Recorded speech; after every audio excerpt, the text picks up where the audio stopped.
আসসালামু আলাইকুম এভরিওয়ান, আপনারা সবাই কেমন আছেন? আশা করি আপনারা সবাই ভালো আছেন। আজকে আমি আপনাদেরকে লাউয়ের খোসা ভাজি করে দেখাবো। তো লাউয়ের খোসা আর আমি একটা আলু দিয়েছি, এখানে কুচি করে নিয়েছি। তো এখন আমি কড়াইয়ে তেল দিয়ে দিলাম। তো এখন দিয়ে দিয়েছি আমি পেঁয়াজ, মরিচ, রসুন কুচি আর একটা তেজপাতা। তো এগুলোকে হালকা একটু ভেজে নিব আমি। তো এখন আমি দিয়ে দিচ্ছি একটু আস্ত জিরা।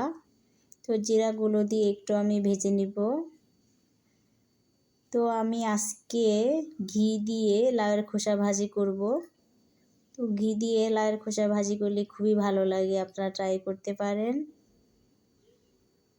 তো এখন আমি মশলাগুলোকে আর বেশ কিছুক্ষণ ভেজে নিব সফট করে।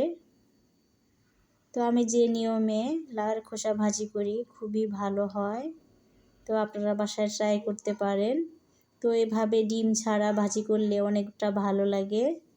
তো বুঝতে পারছেন ঘি দেওয়া মানে কতটা একটা ফ্লেভার এবং সুস্বাদু হয়। তো এখন আমি দিয়ে দিচ্ছি আদা রসুন পেস্ট আর হচ্ছে জিরা পেস্ট। তো এগুলো দিয়ে আমি মশলাগুলো একটু আমি ভেজে নিচ্ছি। তো এখন আমি দিয়ে দিচ্ছি এখানে হলুদের গুঁড়ো আর দিয়ে দিচ্ছি একটু ধনিয়ার গুঁড়ো। তো মশলাগুলো আমার ভেজে নেওয়া হয়ে গেছে। তো এখন আমি দিয়ে দিলাম এখানে কেটে রাখা লাউয়ের খোসা।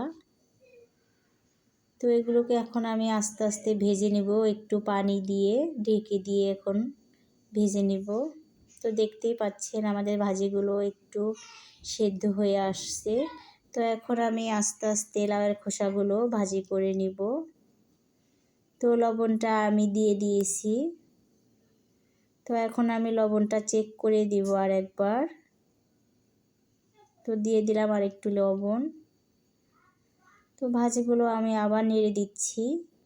ভাজিগুলো ভাজতে ভাজতে একটা পাক এসে যাবে, ওই পর্যায়ে হয়ে গেলে আমি নামিয়ে ফেলব। তো এখন আমি এখানে অ্যাড করে দিচ্ছি ঘি 2 টেবিল পরিমাপ চামচ।